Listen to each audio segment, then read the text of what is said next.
एक युग रहे। स्वर्गीय श्री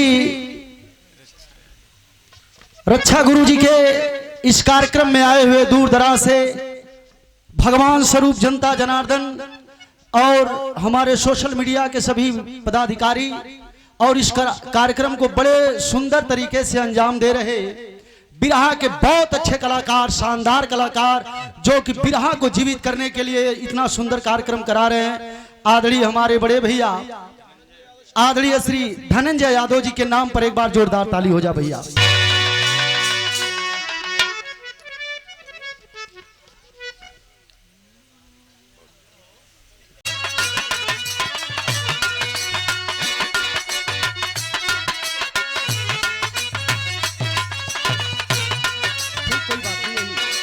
आजकल बड़ा बड़ा धुन तक चलल बा, एक लाइन अपने सोशल मीडिया भाई लोगन खातिर ही देते एकदम नया नया है बिरहा क्षेत्र में।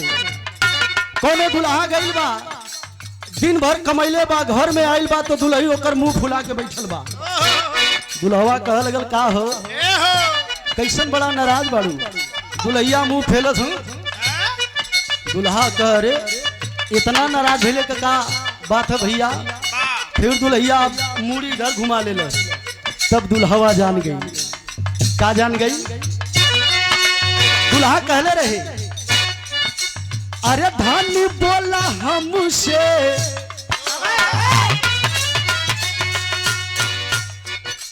मुंह फुला के बैठल वो अच्छा नहीं खेल लगा। दुल्हा कहता धानी बोला हमसे ना राज बारू का हो।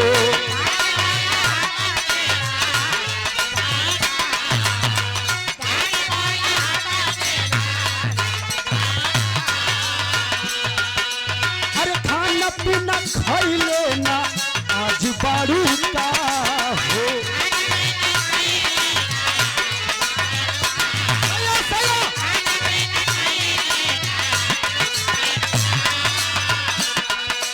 अरे धानी बोला हमसे ना राज बारू का हो। खाना पीना खैले ना आज बारू का हो। तब दुल्ही कहतिया सैया जी नयाती साड़ी,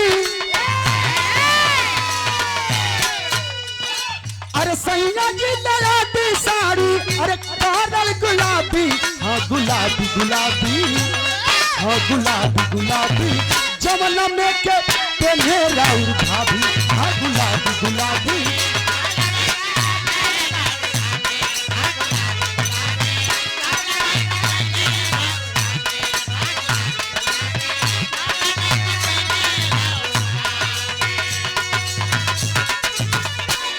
चार लाइन बिरहा के पुरोधा कलाकार रक्षा बाबूजी के श्रद्धांजलि में उपस्थित जितना लोग आए बा बहुत बहुत हम प्रणाम करत। आई मास्टर एक छोटा सा गीत सामाजिक चित्रण। आजकल समाज में बड़ी बुराई हो, इतना बुराई हो कि भाई भाई अलग हो जाते हुए, लेकिन याद रहे एक भाई का दास्तान हम बतावे चलत ही। एगो गांव में दूगो भाई, एगो भाई किसान और एगो भाई मास्टर साहब। तो मास्टर साहब का तनख्वाह कितना हो? कितना? 70,000 रुपया। किसान भाई का कितना? 1 रुपया ना।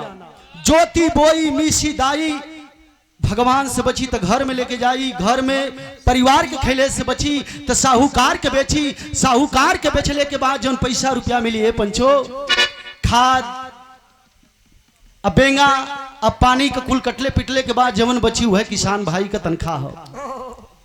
लेकिन धरती पर पांव के करना पड़त हो मास्टराइन का। एक दिन आधी रात का मास्टराइन अपने मास्टर साहब के समझावे लगलिन कि आई जवन महीना 70,000 पावला कि सजनी रे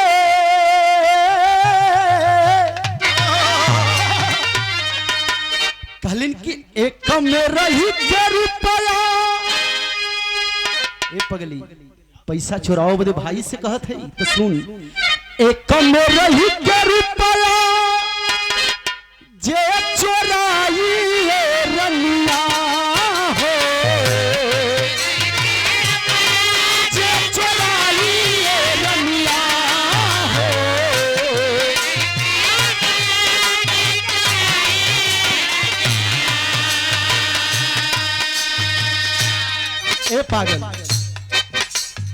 एक में रह के रुपया जे चोराई रनिया पैसा बेईमानी के पनिए में बही जाइए रनिया पैसा बेईमानी के पनिए में बही जाइए रनिया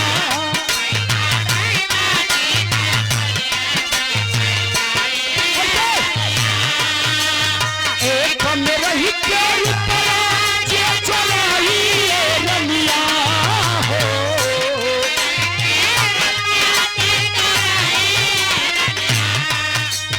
एक में रह के रुपया जे चोराई रनिया तो पैसा बेईमानी के पनिए में बही जाइए रनिया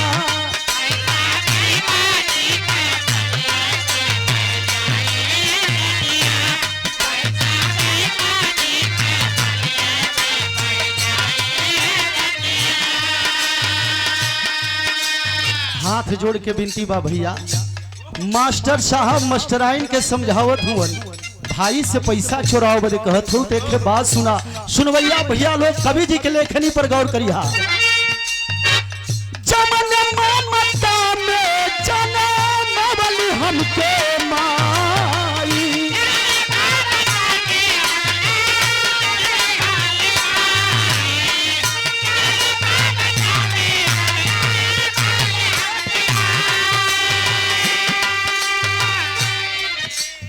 और जमन ममता में जनमवली हमके माई बारे कवि जी प्रणाम हो कवि जी के लेखनी पर कि जमन ममता में कि जनमवली हमके माई अरे वही रे दर्द से जन्मल वही रे दर्द से जन्मल पिठिया का भाई वही रे दर्द से जन्मल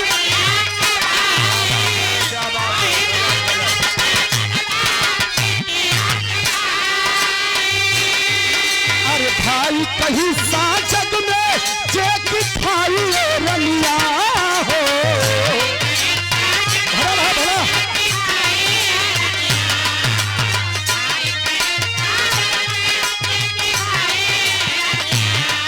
अरे भाई कहीं सा जग में जे की खाई रन पैसा बेईमानी का पनिए में बही जाइए रनिया पैसा बेईमानी का पनिए में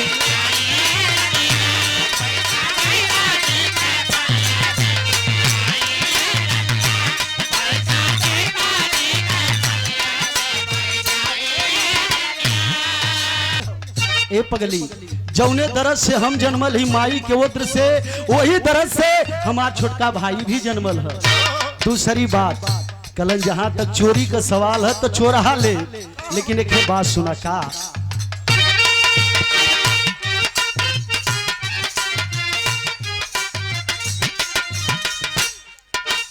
अरे केहू कम कमाला होता माला कोई ज्यादा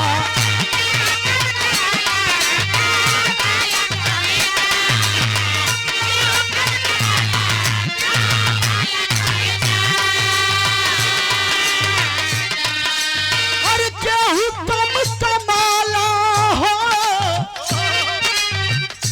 कमाला केहू ज्यादा अरे सब कोई रखी हा भैया सब कोई रखी हा भैया साफई इरादा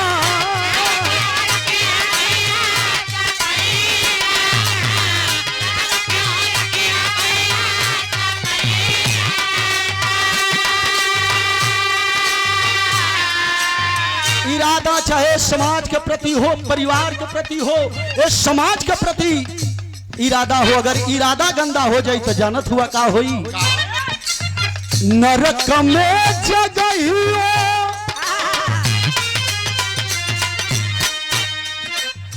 नरक में जगहियो ना भेटाई रनिया हो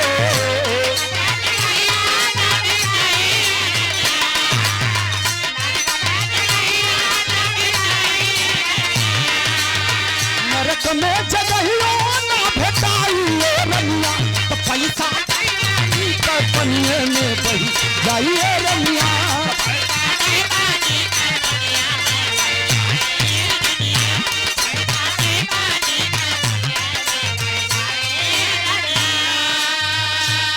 सुना, पैसा चोरावे के बात करत हूँ, अगर हम चोरा ले तो का होई?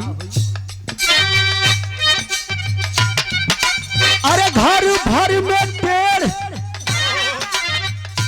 मास्टराइन के मास्टर जी समझावत हुए कि तोरे पैसा का गर्मी है रे पगली। तो सुन, आज है जवन बकर बकर बकर बकर कैले है, तो हम तो रुपया चोरा ले, तोरी है बकर बकर तोहरे काम में कहिया आई। अरे घर भर में पेड़ सबके बोलबू जो बतिया। अरे घर भर में पेड़ सबके बोलबू जो बतिया। कहली अनीता राजी घर बुझहिया हटिया।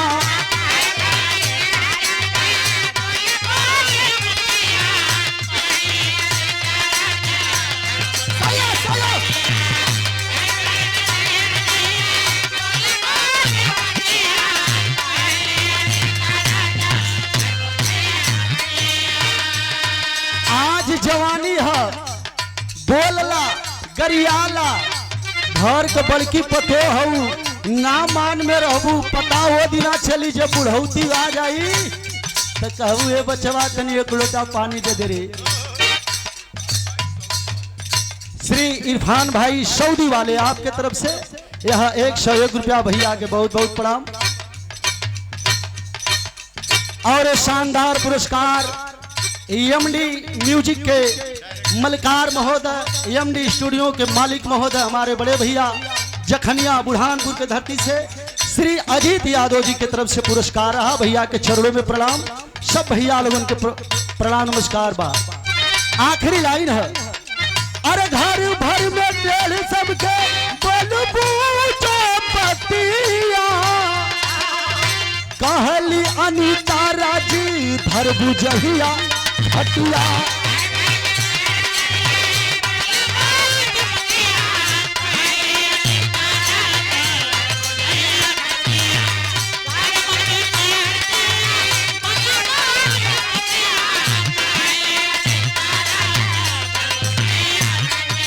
अरे घर भर में पेड़ सबके यहाँ बोलबू जो बतिया। कहली अनीता राजी धर बुझहिया खटिया। अरे पानी पीछे ना केहू कहिया आई ये रलिया हो।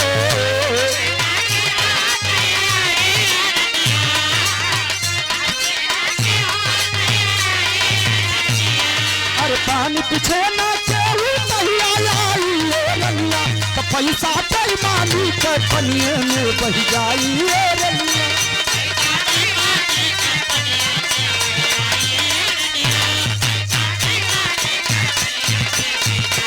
पैसा बेईमानी के पनिए में अरे बह जाई रानिया, बह जाई।